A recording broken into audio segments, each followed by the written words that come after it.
সবুজে ভরা পেঁপে বাগান, গাছের গোড়ায় জমি ভর্তি আদা।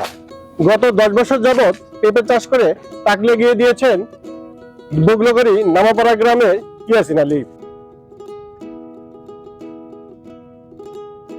গাইবান্ধার গোবিন্দগঞ্জ উপজেলার দলবস্ত ইউনিয়নের বগলগাড়ি নামাপাড়া গ্রামের একজন সংগ্রামী কৃষক ইয়াসিন আলী।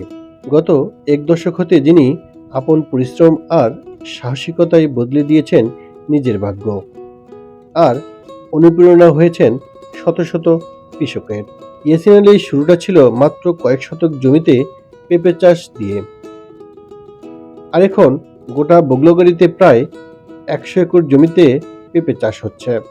এবছর 10 বিঘা জমিতে পেঁপে লাগিয়েছেন তিনি, তার মধ্যে 5 বিঘাতে অন্যরকম কৌশল অবলম্বন করেছেন। পেঁপে বাগানে সাথী ফসল হিসেবে চাষ করছেন আদা, ফলে এই উদ্যোগ ইতিমধ্যেই সৃষ্টি করেছে ব্যাপক আলোচনার। এবার পেঁপে নাগাছে 10 বিঘা, আদা নাগাছে হলো 5.5। অনেক জমিতে তো পেঁপের সাথে আপনার আদা কিন্তু করেনি, ফালায় রাখছে, জমিটা ফালায় রাখছে, শুধু পেঁপে চাষ করতেছে।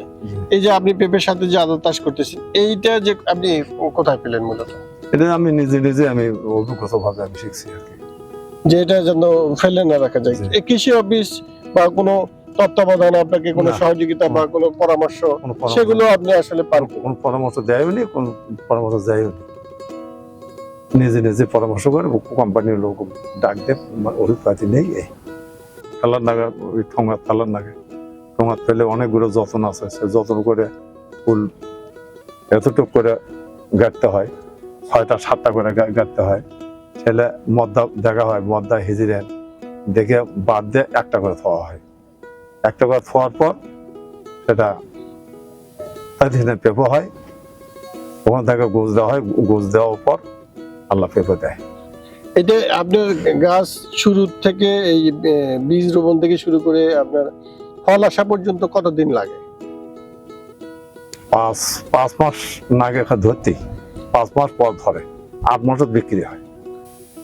পেঁপে গাছের ছায়া আদা চাষের জন্য উপযোগী পরিবেশ তৈরি করে, আবার এই আদা জমির আর্দ্রতা বৃদ্ধি করে, ফলে দুটি চাষ কিন্তু খুবই সুন্দরভাবে ফলানো সম্ভব।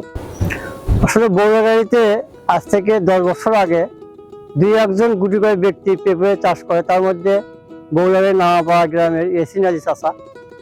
তার পেঁপে চাষ করা দেখে আমরা অনুপ্রাণিত হয়ে প্রায় বগলগাড়ির, বিশেষ করে পশ্চিম বগলগাড়ির প্রায় কৃষক পেঁপে চাষ করে আসছে। প্রায় বগলগাড়িতে 100 একর জমিতে পেঁপে চাষ হচ্ছে।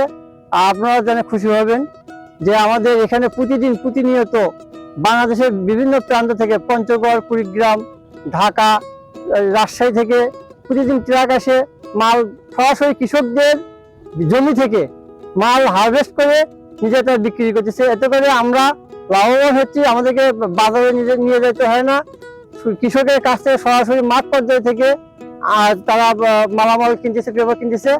আমরা আশা করবো আমাদের এই যে জাতগুলো আছে, আসলে এটা কি জাত আমরা নিজেরাও জানি না। আর কৃষি অধিদপ্তর বা কৃষি সম্প্রসারণের কাছে আমাদের দাবি, যাতে করে আমাদের উন্নত জাত সম্প্রসারণ করে আমরা যেন আরো ভালো জাত উন্নত করতে পারি এবং ফলনটা বেশি বৃদ্ধি করতে পারি। পাশাপাশি সার এবং কীটনাশকের প্রচুর দাম, আমরা যেন একটু ভর্তুকির মাধ্যমে পেঁপে চাষটা করে আমরা লাভবান হতে পারি, এই আহ্বান জানাচ্ছি আমাদের উপজেলা কৃষি অফিসারের কাছে। একজন কৃষকের হাত ধরে বদলে যাচ্ছে গোটা গ্রাম। কৃষি প্রধান এদেশের প্রতিটি সাফল্যের গল্পেই লুকিয়ে আছে এমন অসাধারণ মানুষের অধ্যবসায়। কৃষকের সফলতা মানেই দেশের অগ্রগতি ও অর্থনৈতিক উন্নয়ন। এই কৃষক ইয়াসিন আলী ভাইয়ের সাথে কথা বলে যেটা জানলাম, 1 বিঘা জমিতে পেঁপে চাষ করতে হারভেস্ট পর্যন্ত খরচ হয় প্রায় 80,000 টাকা। যদি পেঁপের দাম যদি মোটামুটি একটি লেভেলে থাকে, 500 থেকে 600 টাকা পার মন যদি বিক্রি হয়, সেক্ষেত্রে কিন্তু কৃষকের একটু লাভের আশা করে। অন্য বছর কিন্তু কৃষক মোটামুটি একটি লাভের আশা করছিল। এবছর কিন্তু মানে 300-250 টাকা পেঁপের দাম হয়, এবছর লসের সম্মুখীন হচ্ছে। তবে একটি সুখবর আছে, সেটি হচ্ছে যে একবার যদি পেঁপে লাগানো যায়, সেটি কিন্তু 3 বছর ধরে পেঁপে হারভেস্ট করা যায়।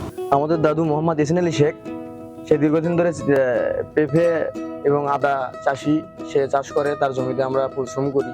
পরিশ্রম করে টাকা উপার্জন করি আর কি। তার পাশাপাশি আমরাও আর কি পেঁপে চাষ বা আদা চাষ করি বা আমরাও লাগাইছি।